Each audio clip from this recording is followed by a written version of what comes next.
तिलावत कुरान पाक सुनने से पहले हमारे प्यारे नबी सल्लल्लाहु अलैहि वसल्लम पर एक बार दुरूद पढ़े। बिस्मिल्लाहिर्रहमानिर्रहीम।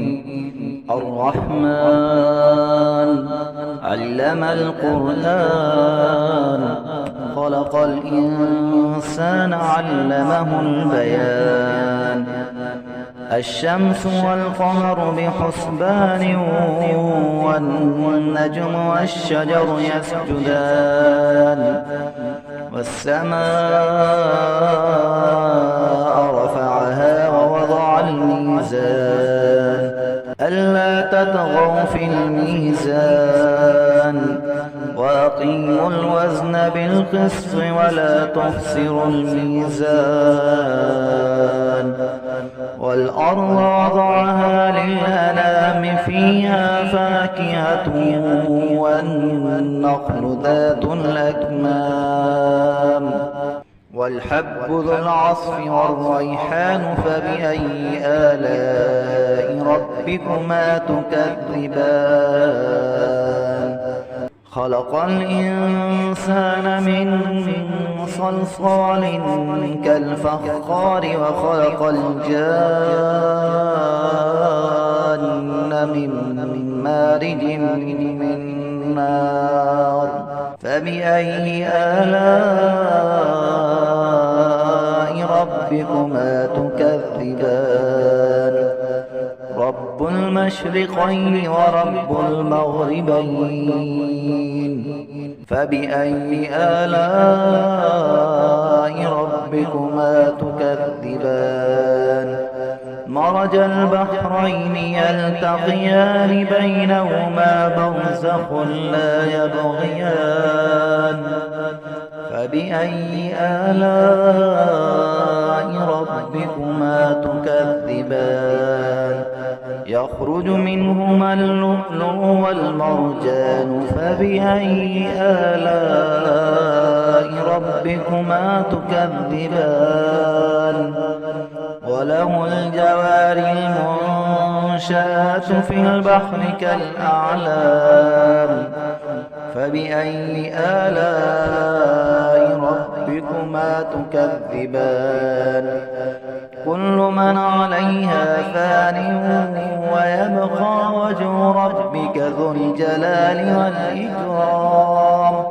فبأي آلاء ربكما تكذبان يسأله من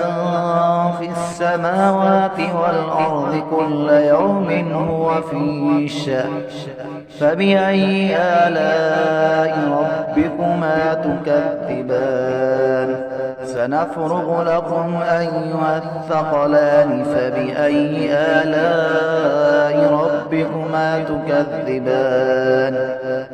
يا معشر الجن والإنس إن استطعتم أن تنفذوا من أقطار السماوات والأرض فانفذوا لا تنفذون إلا بسلطان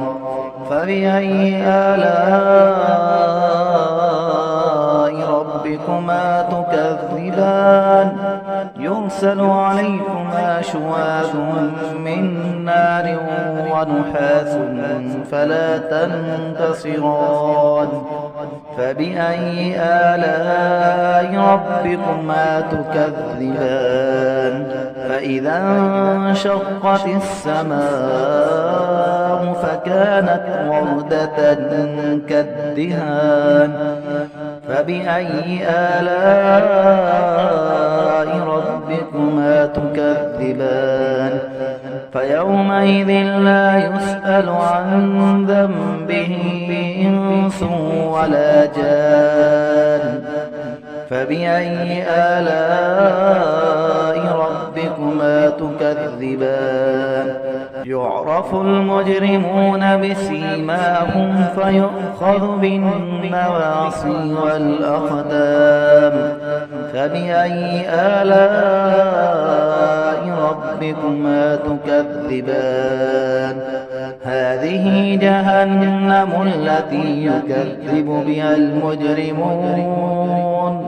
يطوفون بينها وبين حميم آن فبأي آلاء ربكما تكذبان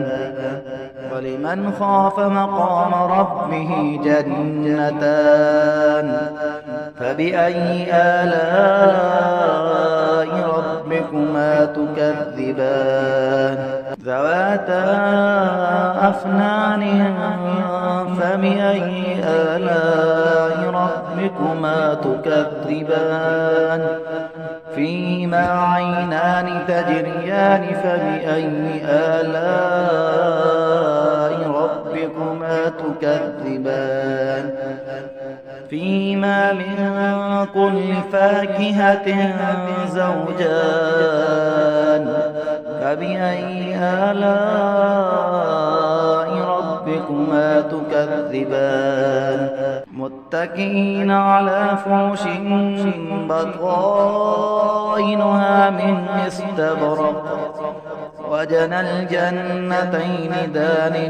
فبأي آلاء ربكما تكذبان فيهن قاصرات الطرف لم يطمثهن إنس قبلهم ولا جان فبأي آلاء ربكما تكذبان كأنهن الياقوت والمرجان فبأي آلاء ربكما تكذبان هل جزاء الإحسان إلا الإحسان فبأي آلاء ربكما تكذبان ومن دونهما جنتان فبأي آلاء ربكما تكذبان مدهامتان فبأي آلاء ربكما تكذبان فيهما عينان نضاختان فبأي آلاء ربكما تكذبان فيهما فاكهة ونخل ورمان فبأي آلاء ربكما تكذبان فيهن خيرات حسان فبأي آلاء ربكما تكذبان حور مقصورات في الخيام فبأي آلاء ربكما تكذبان لم يطمثهن إنس قبلهم ولا جان فبأي آلاء ربكما تكذبان متكئين على رفرف خضر وعبقري حسان فبأي آلاء ربكما تكذبان تبارك اسم ربك ذي الجلال والإكرام